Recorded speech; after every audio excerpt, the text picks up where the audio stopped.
বংশ পরম্পরায় রাজতন্ত্র চলে আসবে, রাজতন্ত্র।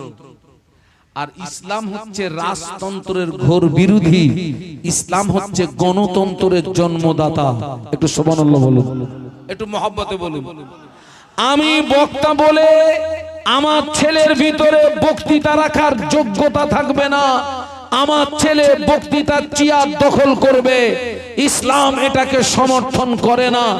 আমি ইমাম বলে আমার ছেলের ভিতরে ইমামতি করার যোগ্যতা থাকবে না, আমার ছেলে ইমামের চেয়ার দখল করবে, ইসলাম এটাকে সমর্থন করে না। আমি মাস্টার বলে আমার ছেলের ভিতরে মাস্টারি করার যোগ্যতা থাকবে না, মাস্টারের চেয়ার দখল করবে, ইসলাম এটাকে সমর্থন করে না। একটা ভ্যান চালকের ভিতরে যদি যোগ্যতা থাকে দেশের নেতা হতে পারে, একটা ভ্যান চালকের ভিতরে যদি যোগ্যতা থাকে সে মসজিদের ইমাম হতে পারে। একটু জোরে বলুন, আর মহব্বতে বলুন। এই জন্য রাসূলুল্লাহ সেদিন খলিফা হিসাবে কারণ নাম আল্লাহর নবী বলেছিলেন, আবু বকর আমি খলিফা হিসাবে কারণ নাম বলবো না। খলিফা নির্বাচন হয় জনগণের মতামতের উপরে। আমি যদি খলিফা হিসাবে কারণ নাম বলে যাই তো জনগণের মতামতের উপরে হস্তক্ষেপ করা হবে। আবু বকর আমার ইন্তেকালের পরে তোমরা যাকে যোগ্য ব্যক্তি মনে করো দায়িত্বটা তোমরা তার উপরে অর্পণ করো। একটু জোরে বলো, একটু মহব্বতে বলো।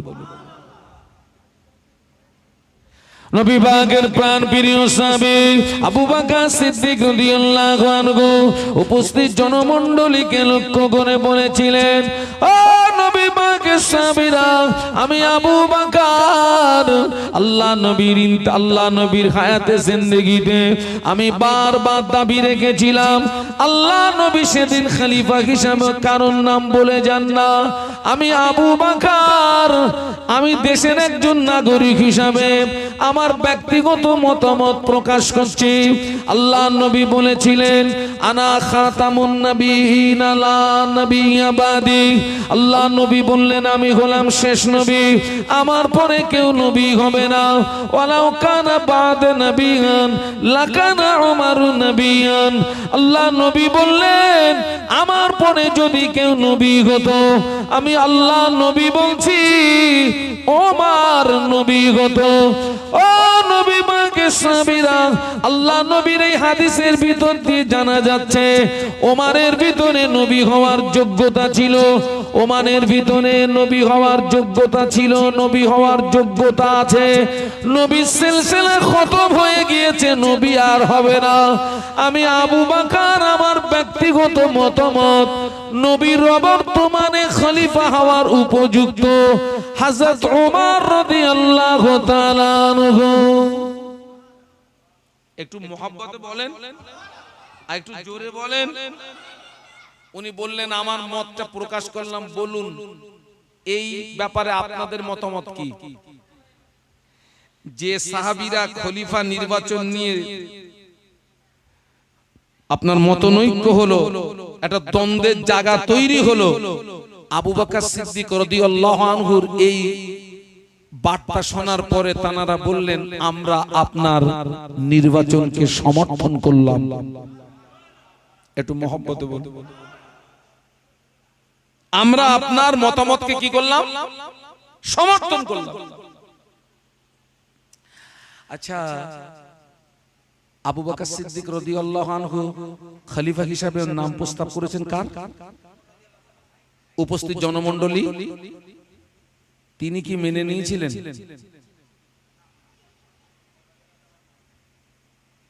কেন?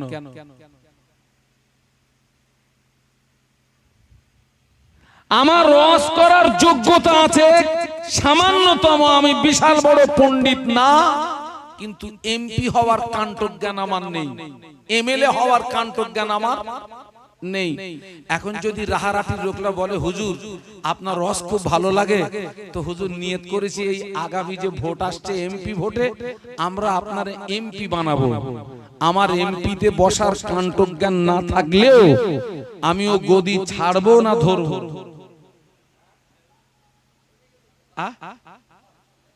আরে আমার এমপি হওয়ার কাণ্ডজ্ঞান নেই, এর পরেও গদি ধরবো না ছাড়বো?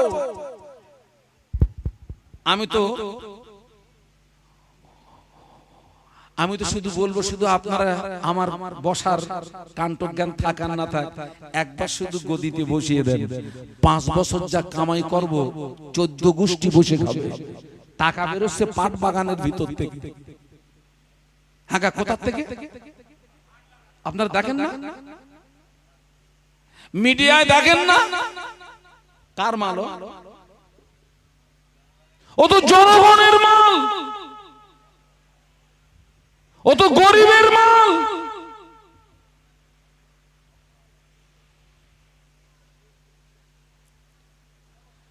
ওমর রাদিয়াল্লাহু আনহু যখন দেখলেন দায়িত্ব যে আমার ঘাড়ে এসে গেল, উনি সাহাবীদের ভিতর থেকে তীরের গতিতে ছুটে এসে আবু বকর সিদ্দিক রাদিয়াল্লাহু আনহু যে পাথরের উপরে দাঁড়িয়ে এই ঘোষণা দিয়েছিলেন, হুজুরকে হাত ধরে ওই পাথর থেকে নিচে নামিয়ে দিয়ে ওমর রাদিয়াল্লাহু আনহু ওই পাথরের উপরে দাঁড়িয়ে বললেন, উপস্থিত জনমণ্ডলী, আবু বকর সিদ্দিক রাদিয়াল্লাহু আনহু খলিফা হিসাবে আমার নাম প্রস্তাব দিয়েছেন। নবীর একটা হাদিস আপনাদেরকে শুনিয়েছেন, আপনারা সমর্থন দিয়েছেন, কিন্তু আমাকে দুটো কথা একটু বলতে দিতে হবে। দুটো কথা। ওমর রাদিয়াল্লাহু আনহু বলেছিলেন, ও নবী পাকের সাহাবীরা, ও আমার সঙ্গী সাথীরা, আবু বকর সিদ্দিক রাদিয়াল্লাহু আনহু খলিফা হিসাবে আমার নাম প্রস্তাব দিয়েছেন, হাদিস শরীফ শুনিয়েছেন। ও নবী পাকের সাহাবীরা, ওই হাদিস শরীফ যদি আপনাদের জানা থাকে, ওই হাদিস শরীফ যদি আপনাদের শোনা থাকে, এই হাদিস শরীফ কি আপনাদের জানা নাই? আল্লাহ নবী বলেছিলেন, ও আমার সাহাবীরা, আমি আল্লাহ নবী জানিয়ে দিলাম, তাম পৃথিবীর জমিনে আমার যত উম্মতি সকলার সারা জীবনের আমল যদি এক পাল্লায় রাখা হয়, আমার আবু বকরের এক রাতের আমল যদি অপর পাল্লায় রাখা হয়, আমি আল্লাহ নবী বলছি, আমার আবু বকরের এক রাতের আমলের পাল্লাটা ভারী হয়ে যাবে। আর একটু জোরে বলুন। ওই হাদিস শরীফ যদি জানা থাকে, এটা জানা নেই। আচ্ছা বলুন তো, ওমর রাদিয়াল্লাহু আনহু এই কথার দ্বারাই কি বোঝাতে চাচ্ছেন? না বলতে বলে লস করব না, বলো। আচ্ছা ঠিক বলেছে।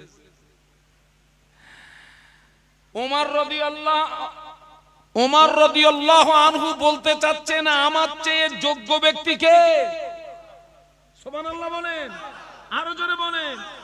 আমরা এই কথা একবার বলবো, আমরা বলবো হাম তারা বদ বাবু। ঠিক বলছি না ভুল বলছি?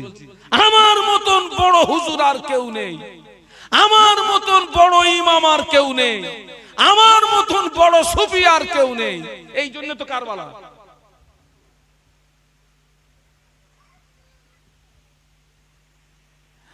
ওমর রাদিয়াল্লাহু আনহু বলছেন, আমাকে দায়িত্ব দেবেন না, উপস্থিত জনমণ্ডলী, আমার চেয়ে যোগ্য ব্যক্তি আবু বকর সিদ্দিক। একটু জোরে বলুন প্লিজ। তানাদের গদিতে বসতে বললে তানাদের ভয় হতো। এই রাখালের মাথার যন্ত্রণা কতটা, দায়িত্ব কতটা, সেই জন্য একজনকে বসতে বললে তিনি না বসে ঘুরে গিয়ে আর একজনকে বলতেন, ও ভাই আমি না আপনি। আর আমরা বলি, ও ভাই তুমি না।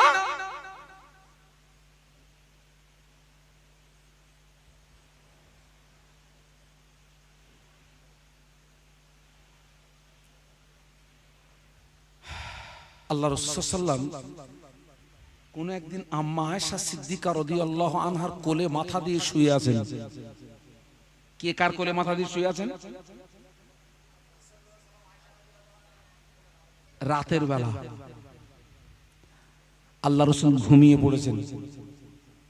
নবীর ঘুম কিন্তু আমাদের মতো না বাবা। আমাদের ঘুমে উজু নষ্ট হয়, কিন্তু রাসূলুল্লাহর ঘুমে উজু নষ্ট।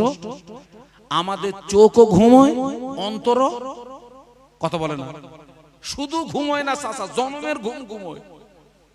আর সিরাতের কিতাবে এসেছে রাসূলুল্লাহ চোখ দুটো ঘুমাতো, আল্লাহর নবীর অন্তরটা জেগে থাকতো। সুবহানাল্লাহ বলবেন না?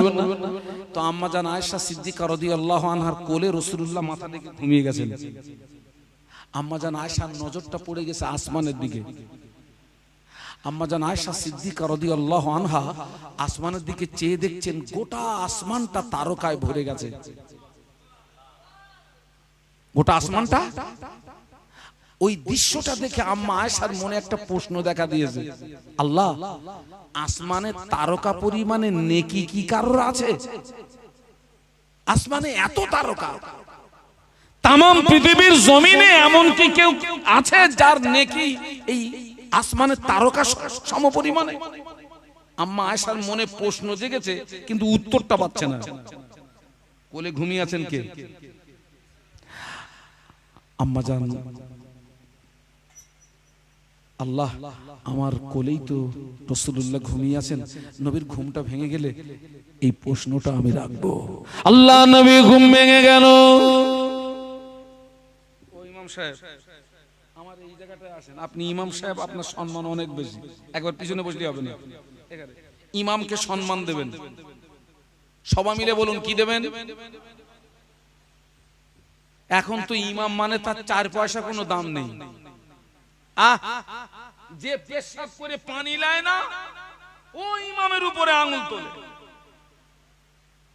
পেশাব করে পানি লায় না,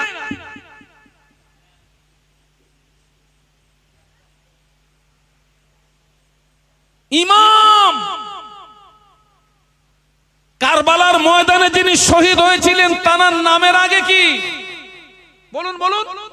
ইমাম হোসেন রাদিয়াল্লাহু আনহু, ইমাম হাসান রাদিয়াল্লাহু আনহু। আপনি কার পিছনে নামাজ পড়ছেন? আল্লাহর শ্রেষ্ঠ ইবাদত। ইমামের সঙ্গে কথা বলতে হবে, আদব বজায় রাখতে হবে, বেয়াদবের মতো কথা বলতে পারবেন না। ইমামের অনেক সম্মান, যে সম্মান আমরা দিই না। আল্লাহ হেদায়েত দান, বলুন আল্লাহুম্মা আমিন। আল্লাহ নেকি কারো আছে? আল্লাহ নবীর ঘুম ভেঙে গেল। ও আমার মায়েরা, আম্মা জান আয়েশা সিদ্দিকা রাদিয়াল্লাহু তাআলা আনহা আল্লাহ নবীকে জিজ্ঞাসা করেছিলেন, ইয়া রাসূলুল্লাহ, হাবিবাল্লাহ, আপনি আমার কোলে মাথা দিয়ে শুয়েছিলেন, আমি আয়েশা, আমার নজরটা আসমানের দিকে পড়ে গেল, আমি চেয়ে দেখি গোটা আসমানটা তারকায় ভরে গিয়েছে। ওই দৃশ্যটা দেখে আমার মনে একটা প্রশ্ন দেখা দিল, আল্লাহ পাক আসমানে তারকা পরিমাণে নেকি কারো আছে নাকি? এই প্রশ্নটা আমার মনে দেখা দিয়েছে, উত্তরটা আমি পাচ্ছি না। আল্লাহ নবী বললেন, ও আমার আয়েশা, আসমানের তারকা পরিমাণে নেকি আল্লাহ পাক আমার সাহাবী ওমরের নামায় আমলে দান করেছে। আরো জোরে বলুন। আসমানের তারকা পরিমাণ নেকি কার? আম্মা আয়েশার মনটা আবার খারাপ হয়ে গেছে। কেন বলেন দিন? আমার আব্বা চেয়ে কি ওমর রাদিয়াল্লাহু আনহু নেকি বেশি? আল্লাহ নবী বললেন, ও আমার আয়েশা, শুনে রেখে দাও, ওমর রাদিয়াল্লাহু আনহুর তারকা পরিমাণে নেকি, আসমানের তারকা পরিমাণে নেকি যদি এক পাল্লায় রাখা হয়, তোমার আব্বা জানের আখিরাতের নেকি যদি অপর পাল্লায় রাখা হয়, আমি আল্লাহ নবী বলছি, তোমার আব্বা জানের এক রাতের নেকির পাল্লাটা ভারী হয়ে যাবে। আরো জোরে বলুন।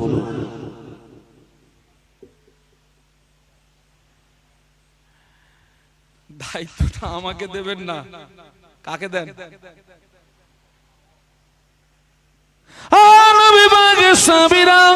আবু বকর সিদ্দিক রাদিয়াল্লাহু আনহু বলেন, আল্লাহ নবীর শিশু এবং কিশোর বয়সের সঙ্গী যে আবু বকর সিদ্দিক রাদিয়াল্লাহু আনহু বলেন, আল্লাহ নবীর মক্কা মদিনার সঙ্গী যে আবু বকর সিদ্দিক রাদিয়াল্লাহু আনহু বলেন, আল্লাহ নবী নবীর গারে সুরের সঙ্গী আমি ওমর যতদূর পর্যন্ত জানতে পেরেছি আবু বকর সিদ্দিক রাদিয়াল্লাহু আনহু হবেন আল্লাহর নবীর ইন্তেকালের 15 সঙ্গী।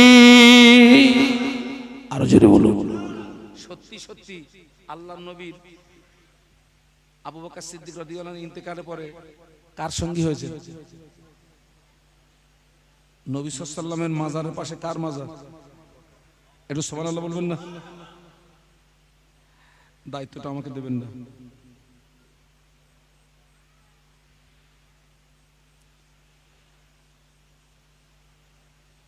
এক কথায় রাসূলুল্লাহর ইন্তেকালের পরে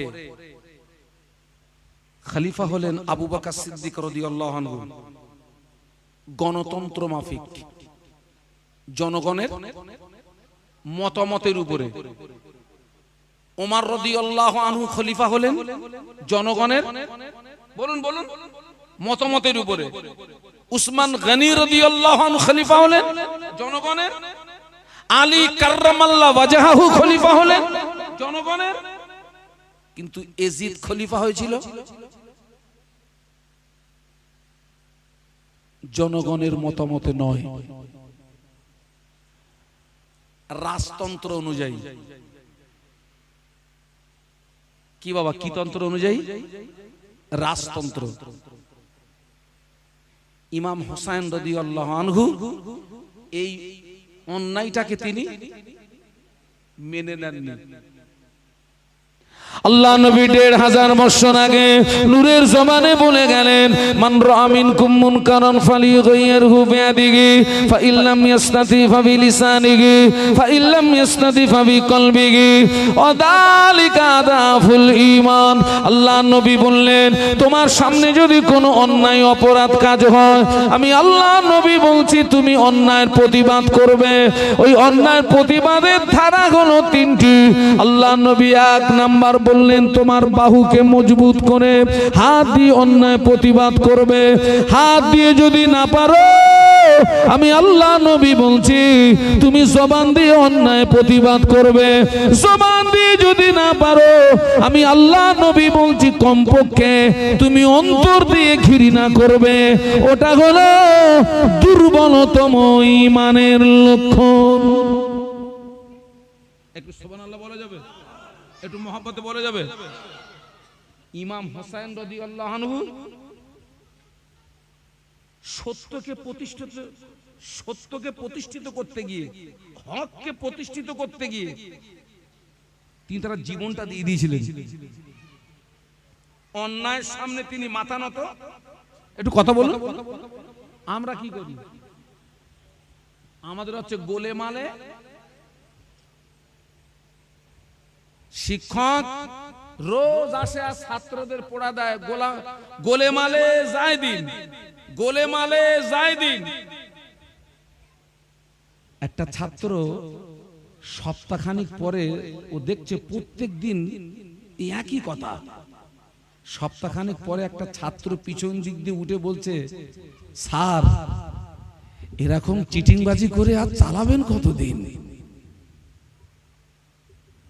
শিক্ষক দেখলে এখানে তো বোঝা ছেলে আসে হবে না, ক্লাস পাল্টাতে হবে। আজকের আমাদের জীবন অতিবাহিত হচ্ছে।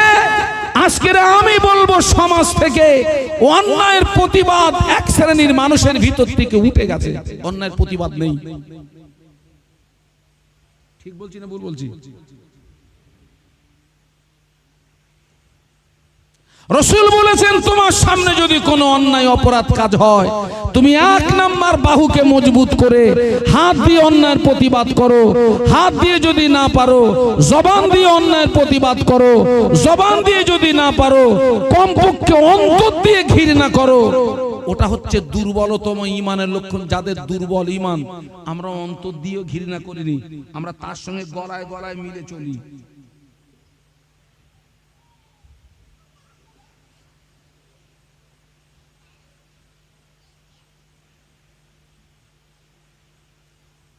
কারবালার ইতিহাসটা খুব আপনার লম্বা ইতিহাস। জটিল ইতিহাস। তবে আমি মারাত্মক দুটো কথা নেব কারবালার ইতিহাস থেকে। ইমাম হোসাইন রাদিয়াল্লাহু আনহুর সঙ্গী সাথীরা এক ফোঁটা পানি পেয়েছিলেন।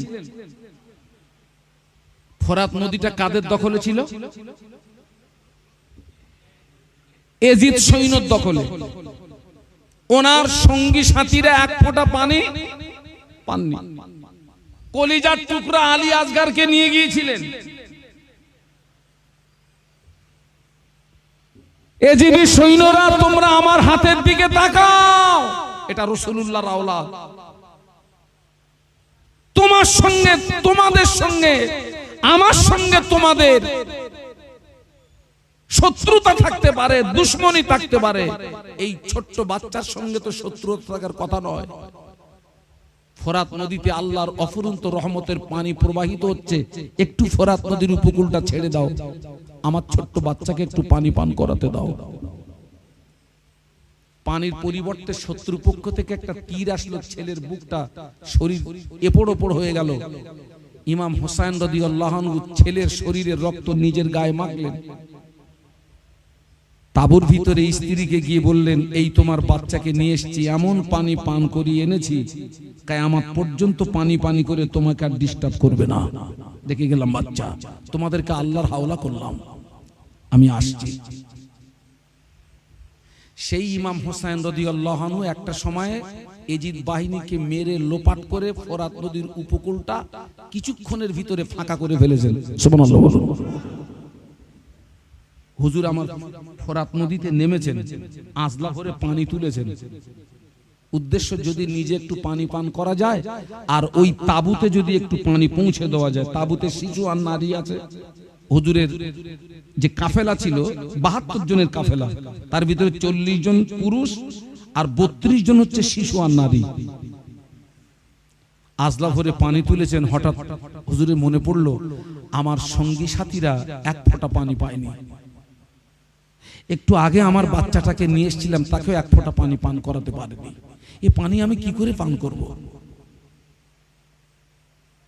এ পানি আমি কি করে পান করব? হুজুর ভাবছিলেন, হঠাৎ শত্রু পক্ষ থেকে তীর আসলো, হুজুরের কপালে বিঁধে গেল, ফিনকে দিয়ে রক্ত বার হচ্ছে।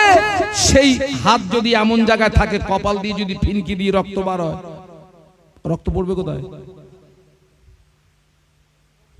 পানির সঙ্গে রক্ত মিশে গেছে, রক্ত পান করা কি?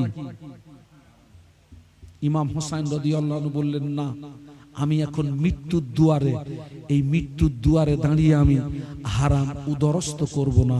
একটু জোরে বলুন, একটু মহব্বতে বলুন। তিনি মৃত্যুর দুয়ারে দাঁড়িয়েও হারাম উদরস্ত করেননি। আমরা কি করছি বলুন তো? সব ঘরে হারাম ঢুকেছে, হুজুরের ঘরে হারাম ঢুকেছে, ইমামের ঘরে হারাম ঢুকেছে, সাধারণ মানুষের ঘরে হারাম ঢুকেছে। ঠিক বলছি না ভুল বলছি?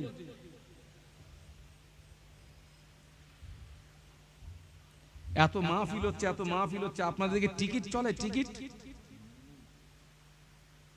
কিবা টিকিট বোঝেন না? 10 টাকায় 13 লাখ, 13 টাকায় 36 লাখ।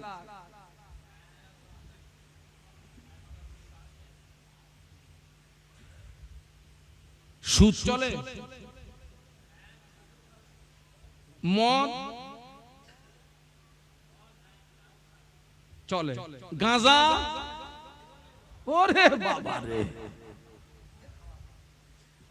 কে বাবা? ইমাম হোসেন রাদিয়াল্লাহু আনহু মৃত্যুর দুয়ারে দাঁড়িয়ে হারাম উদরস্ত করেননি। পৃথিবীবাসীর কাছে তিনি একটা ইতিহাস তৈরি করে গেলেন। আর আমরা ইমাম হোসাইনের ভক্ত, আমরা লটারির সঙ্গে ভিড়ে গেছি, সুদের ভিতরে ডুবে গেছি, মদের ভিতরে ডুবে গেছি, আমরা গাঁজার ভিতরে ডুবে গেছি। এ কি ইমাম হোসাইনের ভক্ত না বড় দুশমন? একটু কথা বলেন।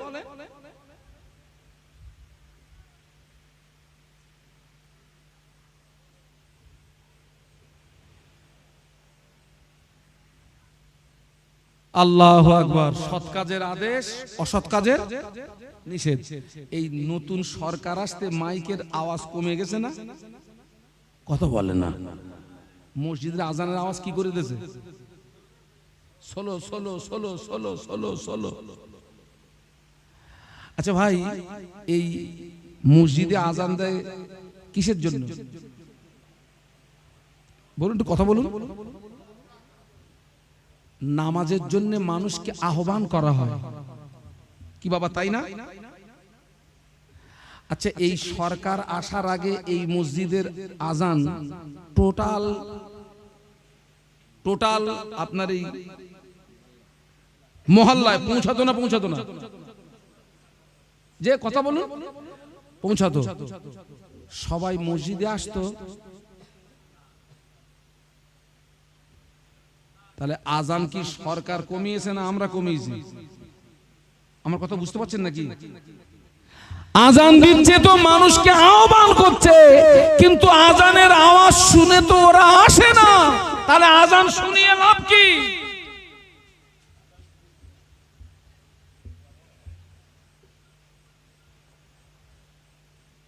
না আমি কি ভুল বলছি নাকি? ও আমার ভাইরা, ইমাম হোসেন রাদিয়াল্লাহু আনহু হুজুর পানি পান করা হলো না, হুজুর ফোরাত নদীর উপকূলে উঠেছেন, এত পরিমাণে শরীর থেকে রক্তক্ষরণ হলো, হুজুর আমার ফোরাত নদীর উপকূলে লুটিয়ে পড়েছেন। সীমার হুজুরের বুকে এসে চেপে বসলো।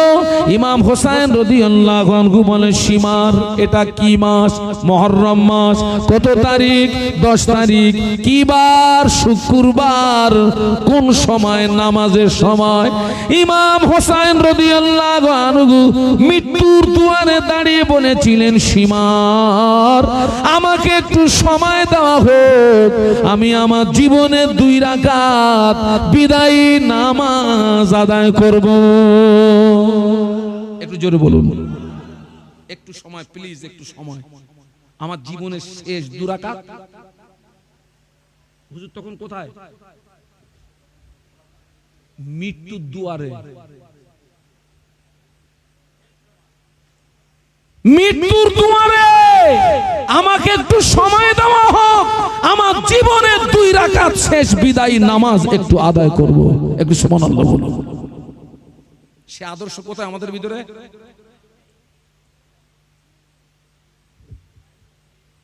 এই কথা বললি তো হুজুর খারাপ,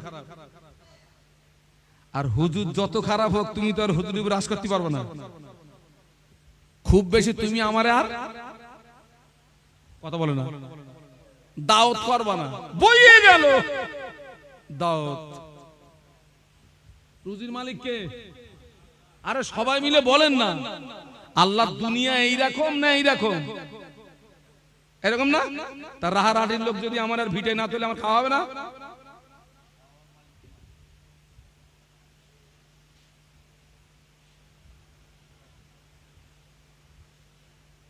এই যে বসে বসে ওয়াজ শুনছেন, এটা কি ইবাদত? এটা নফল ইবাদত। এশার নামাজটা কি ছিল? ফরজ। খবরলে দেখেন তো সব বাড়ির লোক, সব আপনার মহিলা নারী পুরুষ সব এশার নামাজ পড়েছে। 14 গোষ্ঠীর কুটুম নিমন্ত্রণ করেছে। হ্যাঁ, কত গোষ্ঠী? 14 গোষ্ঠীর কুটুম। কুটুম থাকাবে না নামাজ পড়বে?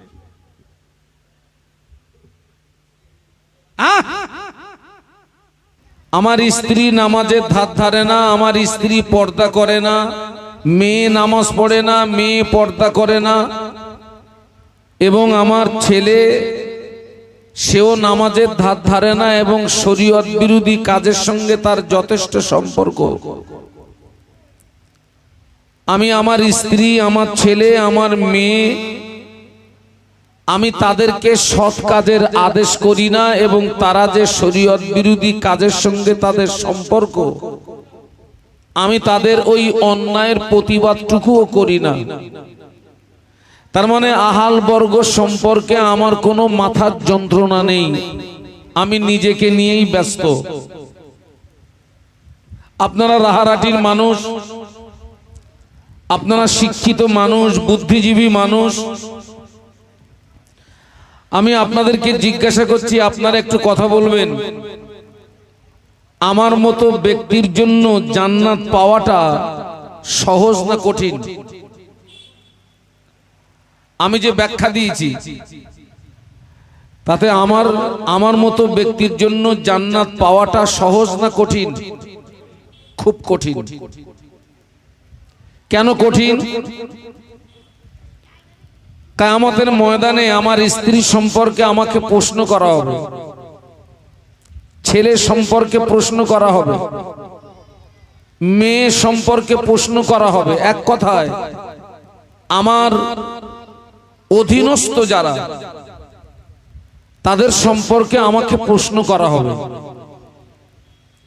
আল্লাহ রসুল বলেছেন, আলা, সাবধান হয়ে যাও, হুঁশিয়ার হয়ে যাও, কুল্লুকুম রাঈন, তোমরা সকলে এক একজন রাখাল সদৃশ,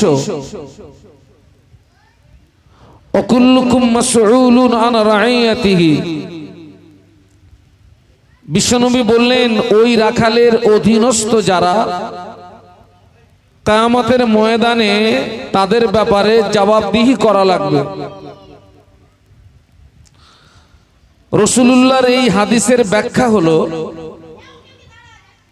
আমি আপনাদের এই চেয়ারে যতক্ষণ থাকবো আমি আপনাদের রাখাল। আমার দায়িত্ব কি? আমি স্টেজে যতক্ষণ থাকবো আমার দায়িত্ব হচ্ছে সৎ কাজের আদেশ করতে হবে, ঠিক তার পাশাপাশি আমাকে অসৎ কাজের নিষেধ করতে হবে। আমি যেমন আপনাদের রাখাল, এই গ্রামের মেম্বার যিনি, তিনি হচ্ছেন এই গ্রামের জনগণের রাখাল। স্কুলের শিক্ষক যিনি, তিনি হচ্ছেন ওই স্কুলের ছাত্র ছাত্রীদিগের রাখাল। বাড়ির গার্জিয়ান যিনি, তিনি হচ্ছেন ওই বাড়ির সদস্যদিগের রাখাল। আপনারা বিশ্বাস করুন, আমরা যদি রাখাল হিসাবে সক্রিয় ভূমিকা নিয়ে নিজ নিজ দায়িত্বগুলো পালন করতে পারতাম, লক্ষ টাকা খরচ করে মাহফিল দেওয়ার তুলনায় সমাজ আরো বেশি উপকৃত হতো। তবে আমাদেরকে দায়িত্ব পালন করতে হবে ঠিকই, তবে একটা বিষয় আমাদেরকে মাথায় রাখতে হবে, এই দায়িত্বটা যার উপরে অর্পণ করা হবে, দায়িত্বটা যাকে দেওয়া হবে, তাকে আগে যাচাই করার দরকার তিনি দায়িত্ব পালন করার যোগ্যতা রাখেন কিনা। কারণ কোন অযোগ্য ব্যক্তির হাতে যদি দায়িত্ব তুলে দেওয়া হয়, তার দ্বারাতে সমাজের উপকার হওয়ার তুলনায় ক্ষতি হবে বেশি। আমি দৃষ্টান্ত স্বরূপ বলি, আমার যদি কোরআন হাদিসের সামান্যতম কাণ্ঠজ্ঞান না থাকে, আপনি যদি আমাকে এই বক্তৃতার চেয়ারে বসিয়ে দেন, আমার দ্বারা আপনাদের উপকার হবে না ক্ষতি হবে? আমি তো উদর পিণ্ডি বুদর ঘাড়ে লাগাবো। অযোগ্য ব্যক্তির হাতে দায়িত্ব তুলে দিলে সমাজের কি ক্ষতি হতে পারে? আমার যদি শিক্ষকতা করার যোগ্যতা না থাকে, আপনি যদি আমাকে শিক্ষকের চেয়ারে বসিয়ে দেন, আমার দ্বারাতে ছাত্রদের উপকার হওয়ার তুলনায় ক্ষতি হবে বেশি। আমি একবারও বলবো না যে সমাজে যোগ্য ব্যক্তির হাতে দায়িত্ব নেই, তবে ঘুরিয়ে বলবো, প্রতিটি স্তরে স্তরে, বক্তা সমাজ বলুন, মাস্টার সমাজ বলুন, ডাক্তার সমাজ বলুন, রাজনীতি সমাজ বলুন, প্রতিটি স্তরে স্তরে যোগ্য ব্যক্তির তুলনায় অযোগ্য ব্যক্তির হাতে দায়িত্ব উঠে যাওয়ার কারণে সমাজ পদস্খলন হওয়ার অন্যতম কারণ। মানেন না? মানেন না? আপনারা জানেন এই মুহররম মাসে কারবালার প্রান্তে একটি রক্তক্ষয়ী সংগ্রাম হয়েছিল। নবী পরিবারের শ্রেষ্ঠ বুজুর্গ ইমাম হোসাইন রাদিয়াল্লাহু আনহুকে জীবন দিতে হয়েছিল এবং তার সাথী সঙ্গীদের। ইমাম হোসাইন রাদিয়াল্লাহু আনহু কেন তিনি কারবালা পর্যন্ত গেলেন? ইমাম হোসাইন রাদিয়াল্লাহু আনহুর সঙ্গী সাথী কেন তানার ইমাম হোসাইন রাদিয়াল্লাহু আনহুর সঙ্গী হলেন? কেন তানারা জীবন দিলেন? তার মূল রহস্যটা আমি স্বল্প সময়ের ভিতরে আপনাদের কাছে উপস্থাপন করার চেষ্টা করছি। আল্লাহ আমাকে তৌফিক দিন, একটু বলুন আল্লাহুম্মা আমিন।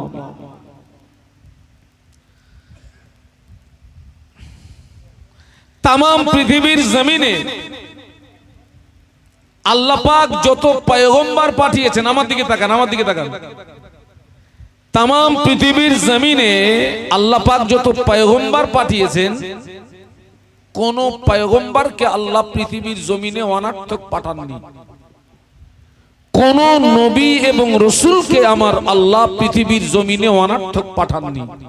প্রত্যেকটা নবী রাসূলের উপরে আল্লাহ দায়িত্ব দিয়ে পাঠিয়েছিলেন। একটু সুবহানাল্লাহ বলুন। নবীদের দায়িত্ব কি? নবীদের দায়িত্ব হচ্ছে আল্লাহ যে যুগে যে নবীকে পাঠিয়েছেন সেই নবীর এক নাম্বার দায়িত্ব হচ্ছে সেই যুগের মানুষের কাছে আল্লাহ পাকের একাত্মবাদের দাওয়াত পৌঁছে দেওয়া। আরো একবার সুবহানাল্লাহ বলুন। এই দায়িত্ব পালন করতে গিয়ে অনেক নবীকে তার কওমের মানুষের কাছে মার খেতে হয়েছে। অনেক নবীকে শরীরের রক্ত দিতে হয়েছে। অনেক নবীকে জন্মভূমি ছেড়ে দিয়ে অন্যত্র চলে যেতে হয়েছে।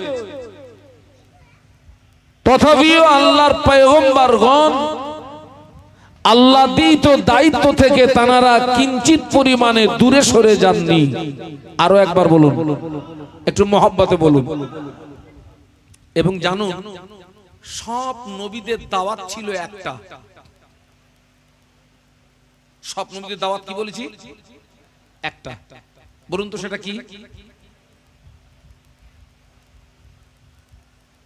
কে বলতে পারে? সব নবীদের দাওয়াত ছিল একটা, লা ইলাহা, বলুন বলুন, ইল্লাল্লাহ। এই হচ্ছে সব নবীদের দাওয়াত। আল্লাহ নবী ইব্রাহিম খলিলুল্লাহ কওমের মানুষের কাছে দাওয়াত দিয়েছিলেন লা ইলাহা ইল্লাল্লাহ। ইব্রাহিম খলিলুল্লাহ মুসা আলাইহিস সালাম দাওয়াত দিয়েছিলেন লা ইলাহা ইল্লাল্লাহ। মুসা কালিমুল্লাহ ঈসা আলাইহিস সালাম দাওয়াত দিয়েছিলেন লা ইলাহা ইল্লাল্লাহ। ঈসা রূহুল্লাহ। একটু সুবহানাল্লাহ বলবেন না? এ দেখেন, মুসা নবী, ঈসা নবী, নূহ নবী, দাউদ নবী, লূত নবী, জাকারিয়া নবী, ইব্রাহিম নবী, এনারা সব হচ্ছেন এলাকা ভিত্তিক নবী। কি নবী? কোন নবী একটা এলাকার নবী, কোন নবী একটা গোত্রের নবী, কোন নবী কয়েকজন ব্যক্তির নবী। কিন্তু আমরা যে নবীর উম্মত, আমাদের নবী এলাকা ভিত্তিক নবী নন, গোত্র ভিত্তিক নবী নন, ব্যক্তি বিশেষ নবী নন। আমাদের নবী হচ্ছেন ওয়ার্ল্ডের নবী, তথা আমাদের নবী হচ্ছেন বিশ্ব নবী। একটু মহব্বতে বলুন। আমাদের নবী শুধু মানবের নবী নন, দানবের নবী নন, গাছের নবী নন, মাছের নবী নন। ও আমার ভাইরা, জমিনের পাথরগুলো পর্যন্ত আমাদের নবীকে দেখে সালাম জানাতো। একটু মহব্বতে বলুন। এই জমিনের পাথর নবীকে দেখে সালাম জানাতো। গাছ নবীকে চিনলো, মাছ নবীকে চিনলো, জমিন নবীকে চিনলো, পাথর নবীকে চিনলো। কপাল ফাটা একদল উম্মাদ, একটু সবাই মিলে বলুন, চিনল নি। আল্লাহ আমাদের নবীকেও দায়িত্ব দিয়ে পাঠিয়েছিলেন, আর সেই দায়িত্ব পালন করতে গিয়ে বিশ্ব নবীকে মক্কার মাটিতে 13 বছর মার খেতে হলো। বিশ্ব নবীকে ওহুদের ময়দানে বিশ্ব নবীর দান শহীদ হলো। তায়েফের মাটিতে বিশ্ব নবী সবচেয়ে বেশি রক্ত দিতে হলো। শেষ পর্যন্ত রাসূলুল্লাহকে গভীর রাতে কাঁদতে কাঁদতে জন্মভূমি ছেড়ে দিয়ে মক্কা থেকে মদিনাতে হিজরত করতে হয়েছিল। এবং তিনি শেষ নিঃশ্বাসটা ত্যাগ করলেন কোথায়? মক্কায় না মদিনায়?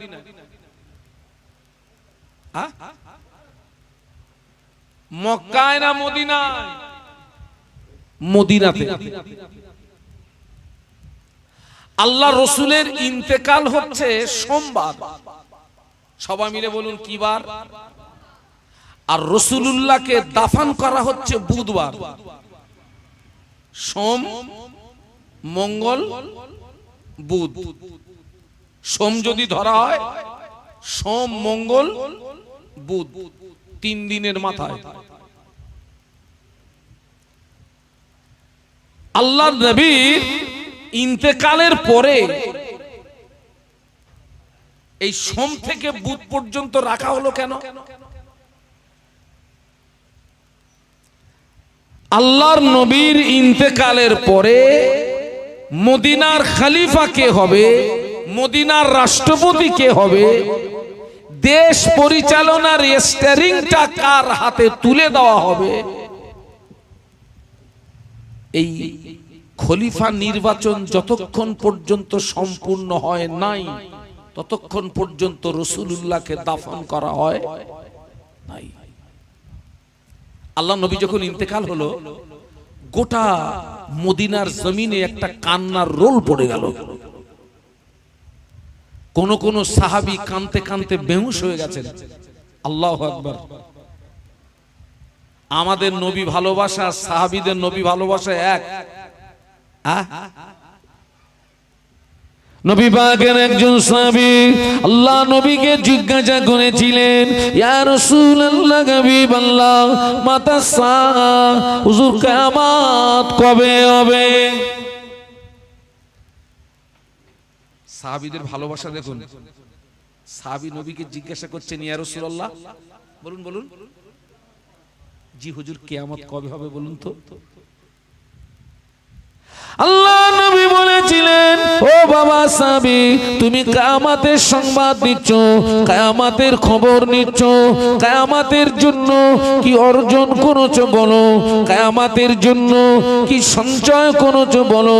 ওই সাহাবী জবাব দিয়েছিলেন, ইয়া রাসূলুল্লাহ, হাবিবাল্লাহ, আমি কিয়ামতের জন্য কিছুই অর্জন করতে পারিনি, আমি কিয়ামতের জন্য কিছুই সঞ্চয় করতে পারিনি, তবে আমি আল্লাহ আল্লাহর রাসূলকে ভালোবেসেছি। আর একটু মহব্বতে বলুন। খোকা ধোঁয়া আসতে কোথা থেকে খোকা? এখানে তো ওয়াজ করা মুশকিল হয়ে যাবে চাচা।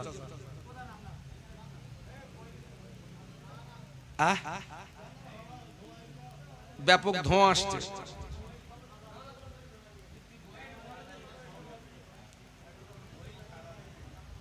আমার দিকে তাকান। সময় খুব খুব শর্ট, আমি হয়তো আমার মূল টার্গেট পর্যন্ত পৌঁছাতে পারবো না, মানে হুজুর আসার আগ পর্যন্ত। হুজুর যদি এক্ষুনি আসে লাভবাহিক, 1.5 ঘন্টা পরে আসলেও লাভবাহিক, মানে আমি একদম রেডি। আমার ভাইয়েরা, আল্লাহ রসুলের যখন ইন্তেকাল হলো, গোটা মদিনার জমিনে কান্নার রোল পড়ে গেল। কোন কোন সাহাবী কাঁদতে কাঁদতে কি হয়ে গেছে বলেছি, বেহুশ হয়ে গেছে। আল্লাহর নবীর যখন ইন্তেকাল হচ্ছে, আবু বকর সিদ্দিক রাদিয়াল্লাহু আনহু তখন বিশ্ব নবীর কাছে ছিলেন না, উনি অনেকটা দূরে ছিলেন। আল্লাহর নবীর ইন্তেকালের সংবাদ শুনে উনি বিশ্ব নবীর কাছে এসে দেখেন আল্লাহ নবীর জিসিম মোবারকটা একটা সাদা কাপড় দিয়ে ঢাকা দেওয়া। রাসূলুল্লাহর চেহারা থেকে ওই কাপড়টাকে সরিয়ে দীর্ঘ একটা নিঃশ্বাস টেনে বলেছিলেন, ইয়া রাসূলুল্লাহ, মৃত্যু আপনার দ্বিতীয়বার আর হবে না। কিন্তু একজন সাহাবী আল্লাহর নবীর ইন্তেকালটা বিশ্বাস করছেন না। আর যে বলবেন রাসূলুল্লাহ ইন্তেকাল হয়ে গেছে, ওই সাহাবীর তলোয়ার থেকেও তিনি নিষ্কৃতি পাবেন না। বলুন তো সাহাবীর নাম কি? হযরত ওমর রাদিয়াল্লাহু আনহু। আল্লাহর নবীর ইন্তেকাল হওয়াটা উনি বিশ্বাস করছিলেন না। আর যে বলবে রাসূলুল্লাহ ইন্তেকাল হয়ে গেছে, উনি বললেন ওমরের তলোয়ার তার গর্দানে চমকাতে থাকবে। আবু বকর সিদ্দিক রাদিয়াল্লাহু আনহু হযরত ওমর রাদিয়াল্লাহু আনহুকে সান্ত্বনা দিলেন, বোঝালেন। এদিকে সাহাবীদের ব্যাপারে সাহাবীদের ভিতরে কান্নার রোল পড়ে গিয়েছে, ওদিকে নবী পরিবারের ভিতরে শোকের ছায়া নেমে এসেছে। ঠিক এইরকম সময় মক্কাবাসী সাহাবী আর মদিনাবাসী সাহাবী, মদিনাবাসী সাহাবীদেরকে বলা হয় আনসারী সাহাবী। সবাই মিলে বলুন কি বলা হয়? আর মক্কাবাসী সাহাবীদেরকে বলা হয় মুহাজিরিন সাহাবী। কি বলা হয়? মুহাজিরিন সাহাবী। এই মক্কাবাসী আর মদিনাবাসী দুই দলীয় কিছু সংখ্যক সাহাবীদের ভিতরে এই খলিফা নির্বাচন নিয়ে একটা মতনৈক্য দেখা দিল, এবং সেই মতনৈক্যটা এমন জায়গাতে পৌঁছালো যে কোনো মুহূর্তে ওখানে একটা দুর্ঘটনা ঘটে যেতে পারে। মদিনাবাসী সাহাবীদের বক্তব্য ছিল, আমরা নবীকে জায়গা দিয়েছি, আর রাসূলুল্লাহ আমাদের ভিতরে ইন্তেকাল হয়ে গেছেন, অতএব আমাদের ভিতর থেকে খলিফা নির্বাচন হবে। আর মক্কাবাসী সাহাবীদের বক্তব্য, না, আমরা নবীর মোহাব্বতে ঘর বাড়ি জমি জায়গা বিবি বাল বাচ্চা সবকিছু ফেলে রেখে দিয়ে আমরা মদিনায় চলে এসেছি, অতএব নবীর অবর্তমানে আমাদের ভিতর থেকে খলিফা নির্বাচন হবে। আমার কথা বুঝতে পারছেন নাকি? এই দুই দলীয় কিছু সংখ্যক সাহাবীদের ভিতরে খলিফা নির্বাচন নিয়ে মতনৈক্য দেখা দিল, এবং সেই মতনৈক্যটা এমন একটা জায়গাতে পৌঁছালো যে কোনো মুহূর্তে সেখানে একটা দুর্ঘটনা ঘটে যেতে পারে। এটা হচ্ছে জনসাধারণের সভাস্থল বলে একটি জায়গা। সেই জায়গাতে এই সংবাদটা চলে আসলো আবু বকর সিদ্দিক রাদিয়াল্লাহু আনহুর কানে। উনি কাঁদছিলেন, কিন্তু এই সংবাদ যখন ওনার কানে আসলো, উনি সঙ্গে সঙ্গে নিজেকে নিজে সামলিয়ে নিলেন, সবর এখতিয়ার করলেন। উনি শক্ত হলেন। আবু বকর সিদ্দিক রাদিয়াল্লাহু আনহু জলদি গতিতে জনসাধারণের সভাস্থল নামীয় যে জায়গাতে খলিফা নির্বাচন নিয়ে দুই দলীয় সাহাবীদের ব্যাপারে ভিতরে মতনৈক্য দেখা দিয়েছে, একটা দুর্ঘটনা ঘটতে যাচ্ছে, উনি চটজলদি সেখানে পৌঁছে গেলেন। গিয়ে দেখলেন সত্যি সত্যি পরিস্থিতি খুব ভয়াবহ, যে কোনো মুহূর্তে একটা দুর্ঘটনা ঘটে যেতে পারে। আবু বকর সিদ্দিক রাদিয়াল্লাহু আনহু একটা পাথরের উপরে দাঁড়িয়ে উপস্থিত জনমণ্ডলীকে লক্ষ্য করে লম্বা একটা বক্তব্য দিলেন। সেই বক্তৃতার সারাংশ আপনাদের কিছু শোনাচ্ছি। নবী পাকের প্রাণ প্রিয় সাহাবী আবু বকর সিদ্দিক রাদিয়াল্লাহু আনহু উপস্থিত জনমণ্ডলীকে লক্ষ্য করে বলেছিলেন, ও নবী পাকের সাহাবীরা, আল্লাহ নবী আমাদের থেকে বিদায় নিয়েছেন। এটা আচমকা কোনো ঘটনা নয়, এটা পরিকল্পিত ঘটনা। আল্লাহ পাক কোরআন শরীফে জানিয়েছেন, ইন্নাকা মাইয়াতুন ওয়া ইন্নাহুম মাইয়াতুন। কিয়ামত পর্যন্ত যদি মাহফিল দাও, কিয়ামত পর্যন্ত যদি আমাদের দাওয়াত করো, কিয়ামত পর্যন্ত যদি যদি আমাদের দাওয়াত করো, নামাজ যদি না পড়ো, নাজাত তোমার নাই। ঠিক বলেছি না ভুল বলেছি?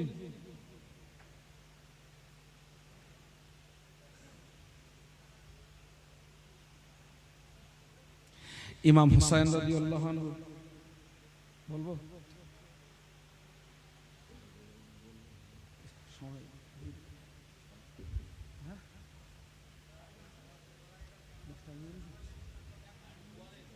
আচ্ছা, আলহামদুলিল্লাহ।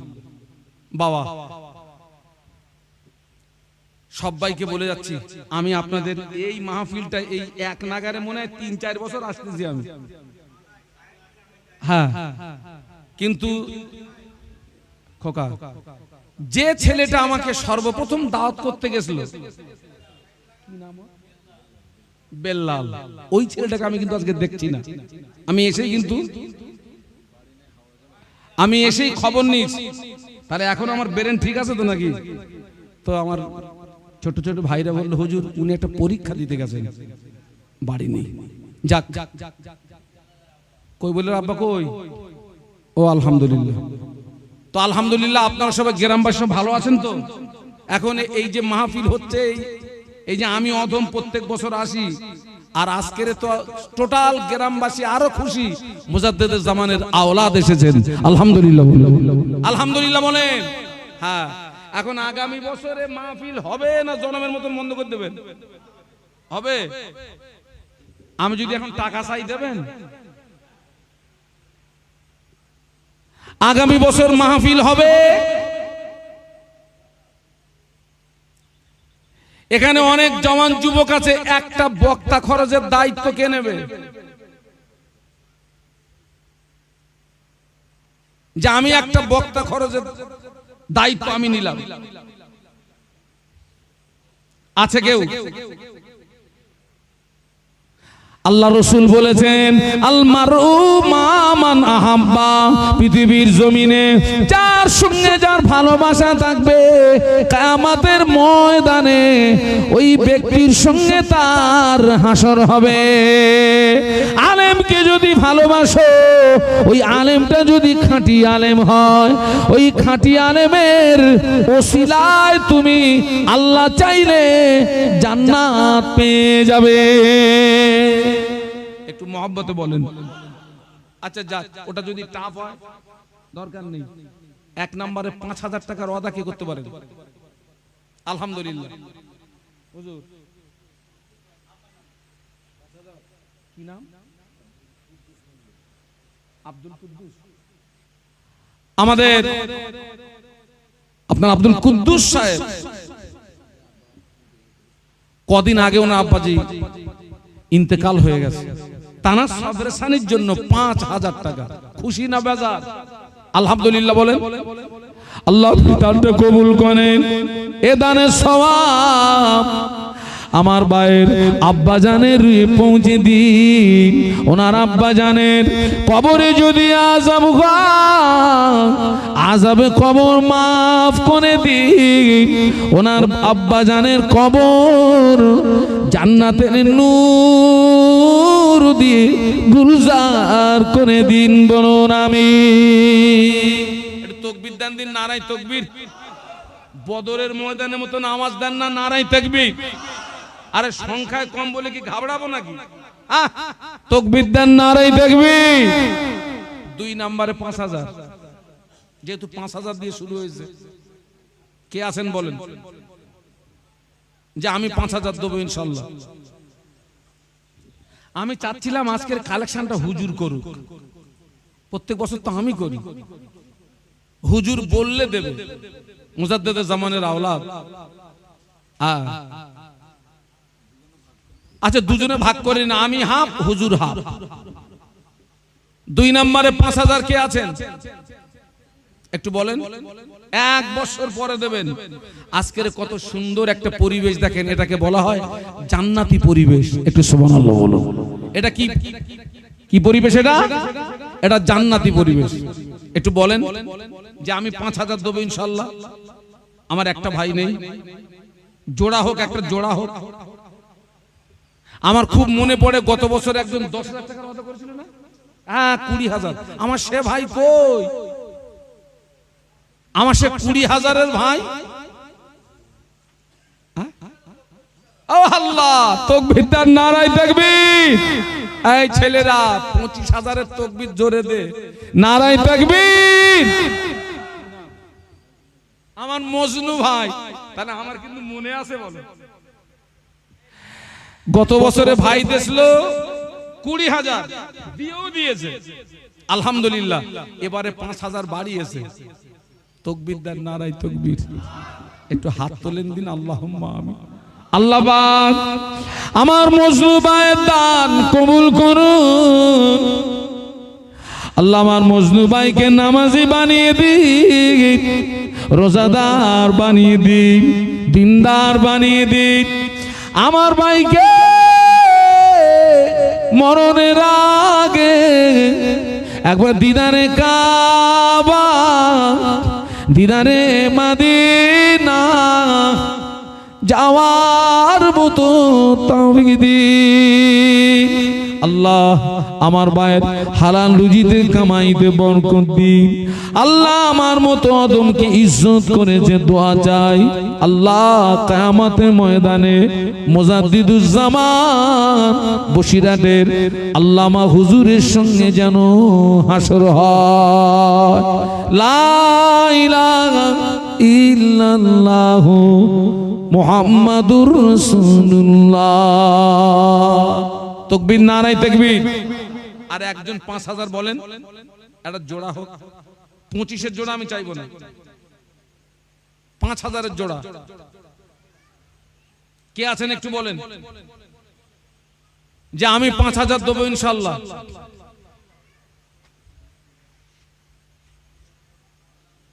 জওয়ান যুবক ভাইগুলো সব কোথায় গেল? একটা 5,000 হয় না? একটু বলেন আল্লাহর রাস্তে যে আমি 5,000 দেবো ইনশাআল্লাহ। একজন একটু বলেন না। আল্লাহ কারোর মনকে একটু কাঁদে না? অনেকের আব্বা কবরে চলে গেছে, মা কবরে চলে গেছে, দাদু দাদি কবরে চলে গেছে, নানু নানি কবরে চলে গেছে। তাদের সবরে সানির কথা মনে করে 5,000 টাকা 1 বছর পরে দেবেন। তো একটা কঠিন রোগ হলে হসপিটালে কত টাকা খরচ? 2,000 দেবেন আলহামদুলিল্লাহ। মুরব্বির নাম মোহাম্মদ মহিউদ্দিন মন্ডল, আমাদের মুরব্বি, উনি দিচ্ছেন 2,000 টাকা। তাকবীর দেন, নারায়ে তাকবীর। আলহামদুলিল্লাহ। আর একজন মুরব্বি 2,000 দেন। 10-এর লাঠি 1-এর বোঝা। 2 নম্বরে কে আছেন বলেন যে আমি দেবো 2,000 টাকা। বাবা মাহফিলটা বজায় থাক, কায়েম থাক, একটু বলেন। 2 নম্বরে 2,000 কে আছেন? দেখেন আপনারা যদি না দেন, যদি এইরকম নিয়ত করেন যে হুজুর আপনি যতই বলেন দেবো না, আমার 14 পুরুষের ক্ষমতা নেই আপনার কাছ থেকে টাকা নেওয়া, আমার ক্ষমতা নেই, একটু হাত তুলে দেন যে আমি 2,000 দেবো। আমার মুজাদ্দিদুল জামানের আওলাদ আজকের আখিরি দোয়া করবে। আমি হুজুরকে বলে যাব এই রাহারাটির জন্য যেন খাস করে দোয়া দিয়ে যান। মুজাদ্দিদুল জামানের আওলাদের দোয়া আল্লাহ চাইলে, মুজাদ্দিদুল জামানের ওসিলায় আল্লাহ চাইলে দোয়া কবুল হয়ে যাবে ইনশাআল্লাহ। কে আছেন একটু বলেন যে আমি দেবো 2,000 টাকা। 2,000